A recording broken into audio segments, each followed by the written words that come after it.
Okay, so I am going to formally introduce our speakers today.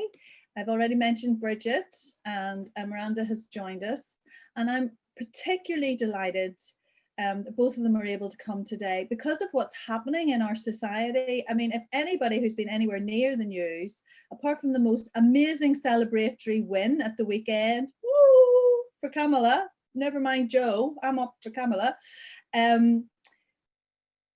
Another major story that we've experienced is that of Marcus Rushford and Fareshare, and the challenge we have in our society around feeding children, and which is just shocking in this day and age that's an issue. And as I said, Brigit has got her own company, a leadership company called Oakridge, and she also is a very busy person doing all sorts of other roles, and one of those many roles is as a NED. So Brigit, I'm going to hand straight over to you, and you can take it from there, lead us on the journey. I will keep an eye on time, and we look forward to hearing more. Brilliant. Thank you, Claire Marie, and thank you for inviting me to speak. I've been a part of this network for a number of years, and I find it incredibly supportive and great fun, and delighted to be able to come and speak to you today. So I'm going to just share with you some sort of lessons learned along the way in becoming a NED or sitting on boards. And then I'm going to introduce Miranda, who's going to talk about the brilliant work that she's been doing at Fareshare, leading a team in particularly challenging times. One of our themes for this year for Oakridge is creating space for conversations, and this forum does that beautifully, because what we're finding is whilst we're having lots of Zoom meetings, they are very task orientated. So the opportunity just to make that human connection, to have a conversation, is absolutely vital. So no wonder this forum is so successful. So just to introduce Oakridge, we've been operating now for 22 years. We work nationally and internationally, and our primary focus is on accelerating performance, either at an individual level, at a team level, or at an organisational level. So at an individual level, we work with leaders to become much more engaging and help develop their emotional intelligence, which, as you can imagine, is a very critical competency at this juncture. We also do lots of training around mental health awareness and mental first aid. And again, we've seen a considerable demand in increase in our services in this area. Companies are providing support to individuals, which I think is particularly helpful at this time. We work with teams, helping them to excel, perform at a much higher level. So either new teams coming together or intact teams that need a rejuvenation and to kind of revitalize and reconnect with their purpose as a team, and work with organizations through change and coaching. We work across sectors. So here's a snapshot of some of our clients. We're incredibly proud of the brands that we work with, and a number of the clients that you see here have been partners for the 22 years. So AstraZeneca has been a very faithful, loyal client over the years. We've done lots of different types of work with them, and just delighted that they are one of the leaders now in developing medication for the COVID crisis. So what am I going to do today? I'm going to talk about, as I said, lessons I've learned along the way, some practical tips that you can take away. So hopefully some insights that resonate with you and that you can apply in your own practice or work. And then we're going to talk about Fareshare, really important, and give you some insights to this very hidden gem, Emerge 3Rs, that sits in New Smithfield Market, that what I've discovered in my time of being involved in that, very few people know about it. So I had my first board appointment at 25. I joined, I'd been working in an advertising agency called Whitehead and Partners, and I was appointed to the board at the age of 25, and goodness me, baptism of fire, and had to hold my confidence. So, and then through the years, I've had various appointments. I was one of the first female chairs for the branch Institute of Manchester, Institute of Directors Manchester. It was 20 odd years ago now. And I know Claire Marie's taken and driven, the activity with the Institute of Directors and has run that women's conference very successfully over the last number of years. And more recently, I'm a trustee of Oldham Coliseum. So Oldham Coliseum opened in 1885. It services 35,000 audiences each year. So it's been going for 135 years. We've had people like Charlie Chaplin, Ralph Fiennes, Minnie Driver perform there, and most of the Coronation Street stars started their careers and their acting roles at the Coliseum. The Coliseum also connects out into the community, so it's well loved, well respected, well admired. And this year we were threatened with closure. I was incredibly sad because I thought, 135 years and this generation is responsible for this beautiful Victorian theatre's closure. But fortunately, as a board, we applied for the cultural fund, and we managed to secure £230,000 of recovery fund from that, which again we invested back into getting ready to open, and we were 2 weeks from opening when the theatres closed again. So again, we are facing an incredibly uncertain future. So during my years at board level, there are 5 golden threads that have run throughout my career, and I'm just going to share those with you and provide some insights into why these have mattered, why they've helped me be successful, and why they've helped me at that board level. So the first of my golden threads is compassion. So this ability to be non-judgmental, to look at the wider world and think about what can my contribution be to humanity? And I know that sounds very big, but what can I do, even at my small level, to make a difference? So hence the charity work over the years. I've done lots of fundraising initiatives with the likes of Michael Parkinson, Esther Ranson and Sherry Blair. And it's all about it's that social contribution. So not driving for success, but driving for making that difference. The second golden thread is courage. So the willingness to take risks, to step out of your comfort zone, to step into the unknown, to say, yes, I can do this. I'm going to triumph over that fear. And I love that Nelson Mandela quote. I learned that courage was not the absence of fear, but triumph over it. The next golden thread is this idea of connection. And one of the philosophies I live to is an African philosophy, African word, Ubuntu. There isn't a direct English translation, but in essence, it means to be human is to belong. So to be with other humans, we can only be successful through others, and to be human is to be together. And it has 2 parts to it. One is kindness and compassion, and the second part is about holding others up, helping to support people, sharing your knowledge, and practicing huge humility. The fourth golden thread is curiosity. So I've been very curious and I guess some adventurous and going out, and it's helped me build really strong relationships, because when you're curious, you ask lots of questions, you want to know, you don't make assumptions, and that can be very helpful when you've got this curious, open mind. And the opportunity to collaborate. Always collaboration has been at the heart of what I do as a NED or as a board member. And that's been one of the drivers in terms of how can we be more effective when we come together as human beings.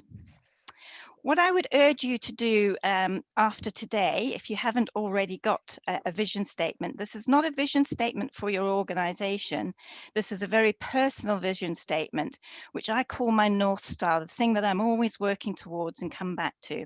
So you'll see here, my vision statement is as follows. My vision is to be honest, empathetic and impactful leader.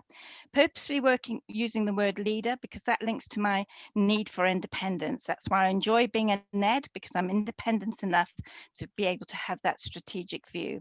So be an impactful leader that values the uniqueness of those that I work with. So you can see the Ubuntu concept comes into that in terms of one of my values. I'm committed to growing. So there's the flexibility and curiosity.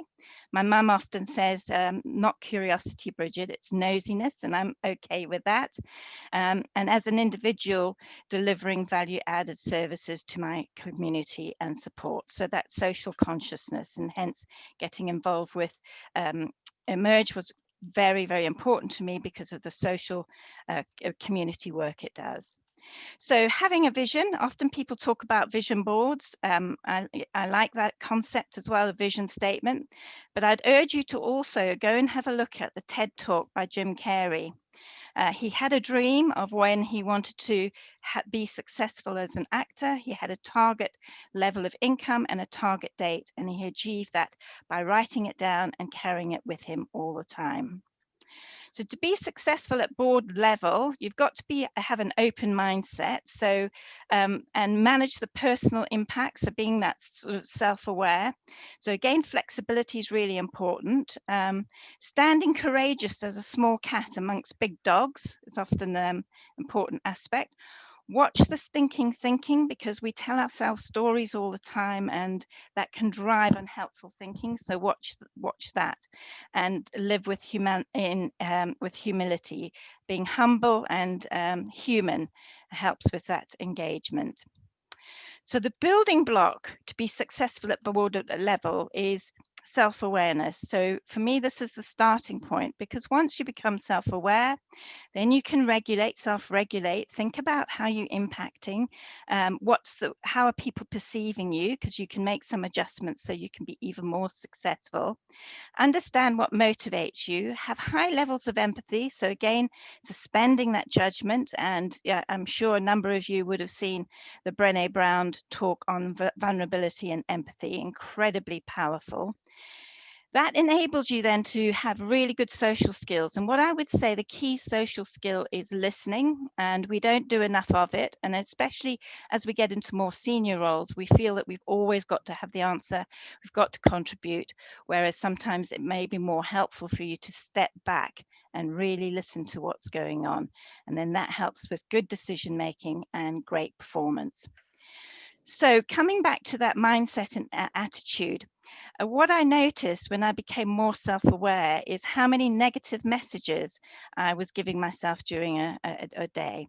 I was looking at life in a pessimistic way, so a half glass empty, and I hadn't been consciously aware of that until I got some coaching and I was told to consider and be aware of what I'm thinking. So shifting your mindset to the one where you are more powerful, you've got that self-belief, and when you're in a room, you can hold that power by just improving the way you think about yourself.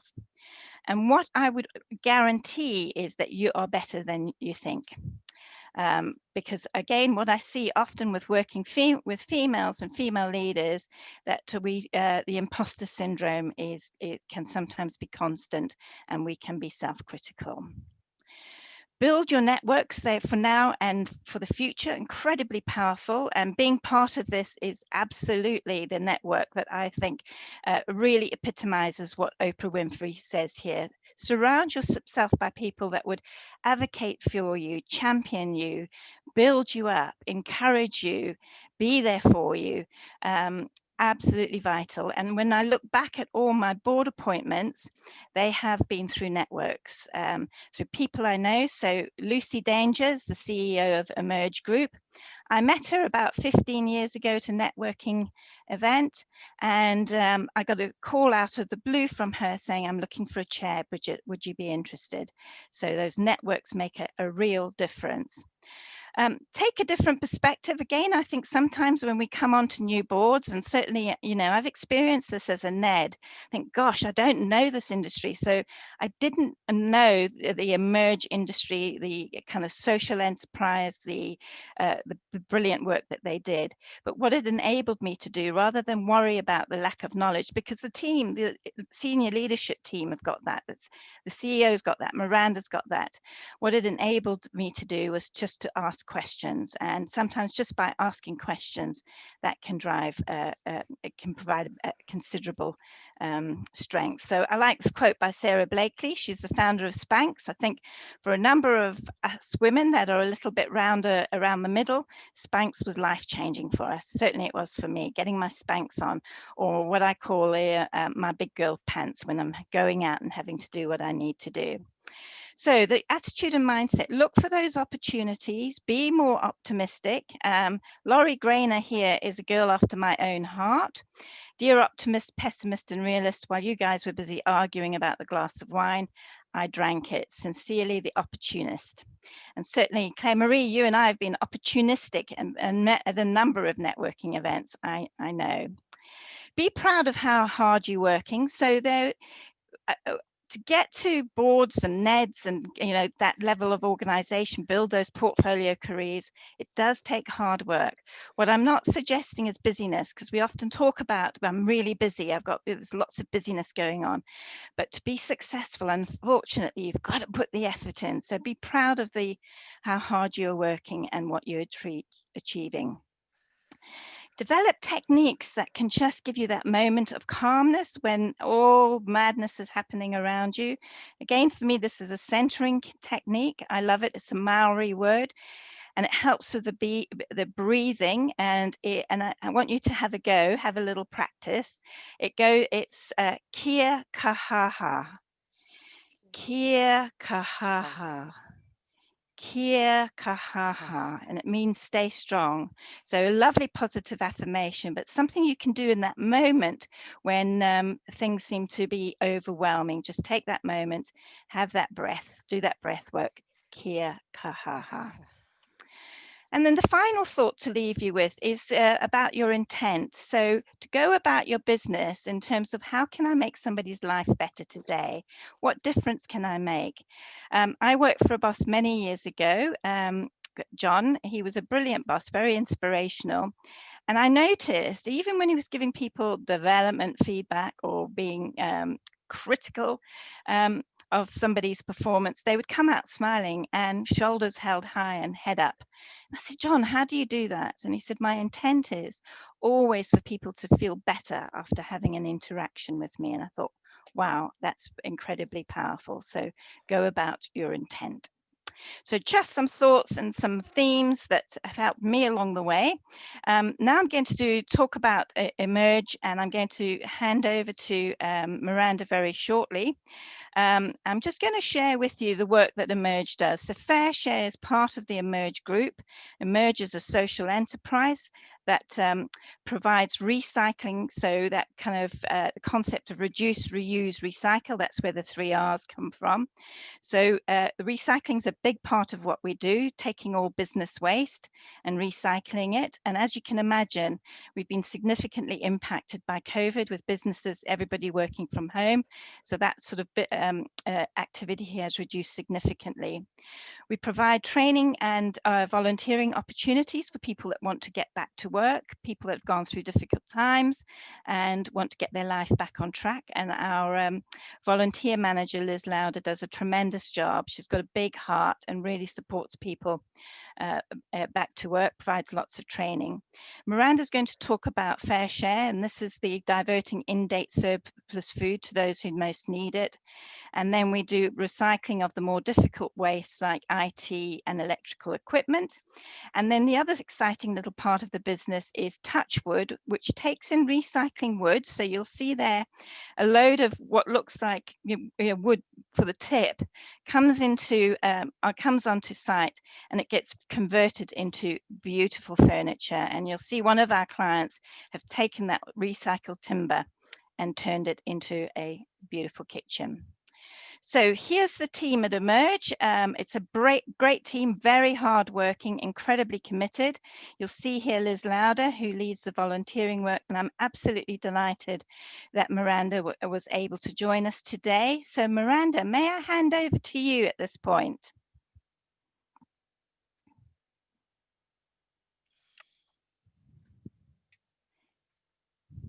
Are you there, Miranda?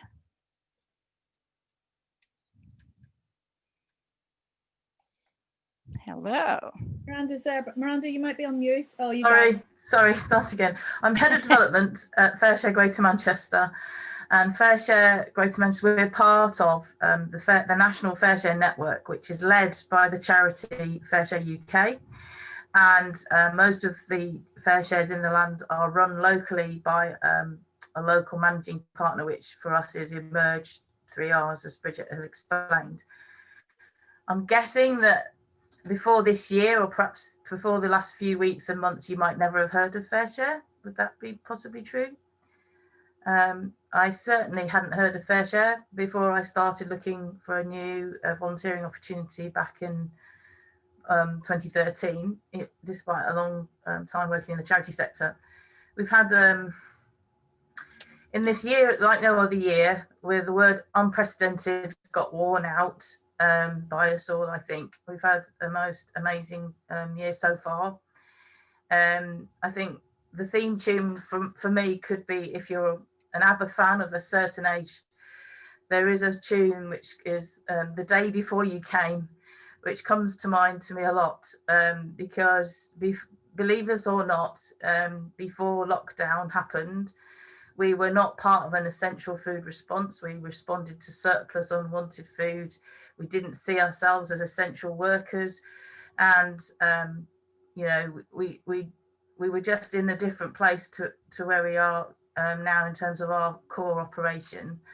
And then when COVID and lockdown began, we realised that we had to stay open as a centre and as a part of the network. We had to replace 40% of our volunteer workforce because they had all gone home to Shield. And we had to find ways to get much more food to thousands more people, working with all the other food responders and local authorities. And we've done that and we achieved that. I think the unexpected in all this for Fareshare as a whole network and community is that we've never had much of a spotlight on the issues that we work on in terms of fighting hunger and tackling food waste in the way that things have happened this year. And so what happened, as you know, probably is that Marcus Rashford found us in the spring and started talking about supporting Fareshare and as a whole network, and then made donations to the network and encouraged everybody else to do that. And I think that it's now become a very public story, but basically a quite shy, decent, thoughtful young man has managed to put an incredibly authentic and dignified spotlight on a really awful part of life in the UK for thousands of people. And we're very pleased that we can both benefit directly from it as we're trying to grow, but also take part in the campaign to actually achieve some fundamental changes. Landmark dates for me, I would say that I will never forget June in terms of being sat in my bedroom in Manchester, both in terms of George Floyd's and what happened in America and how the world reacted to that. And then on the 15th of June, Marcus released his letter, and we've got a level of media attention we've never experienced before. You know, and then the next day I was stood next to a BBC journalist, and the producer rang and said the government have U-turned, and it became clear to me that big change is really, really possible. So as you've seen, the journey towards fundamental change for children and families has continued, and just this weekend the government have signalled signalled that their adopt food strategy that Mr. Rashford was promoting. You may have seen the BBC coverage of us on the 20th, that happened on the 22nd of October, and it was totally by coincidence.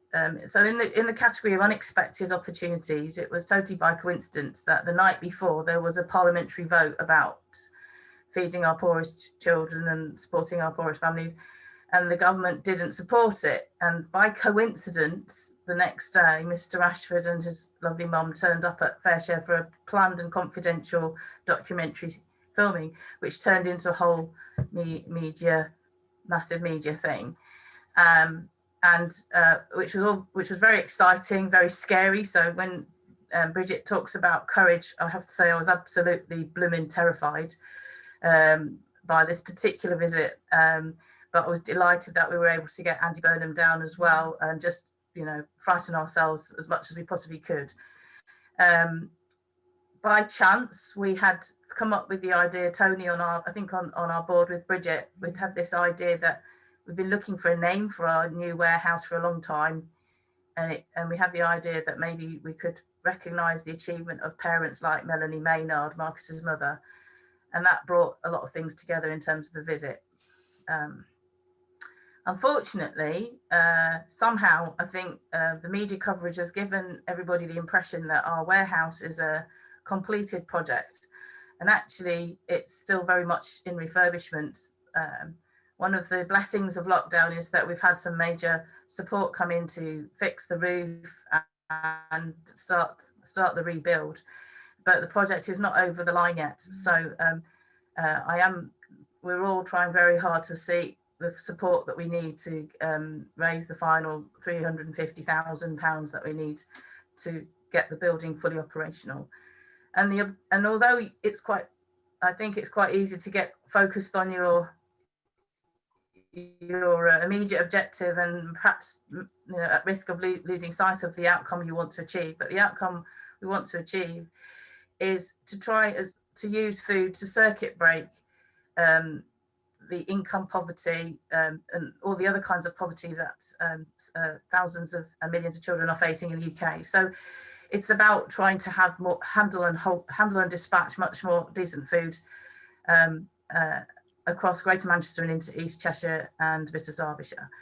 So we see ourselves as an organisation that can contribute to reducing poverty, but in no way do we see ourselves as the total solution.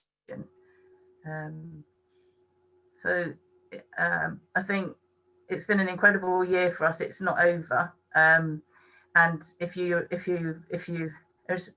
take a look at the Government Commission National Food Strategy recommendations, you'll spot that the one recommendation that's about putting, you know, about a lot of help across the board for families on universal credit wasn't adopted by the government. And I think Mr. Ashford's very diplomatically handled that, but a campaign has to go on in more support to families directly.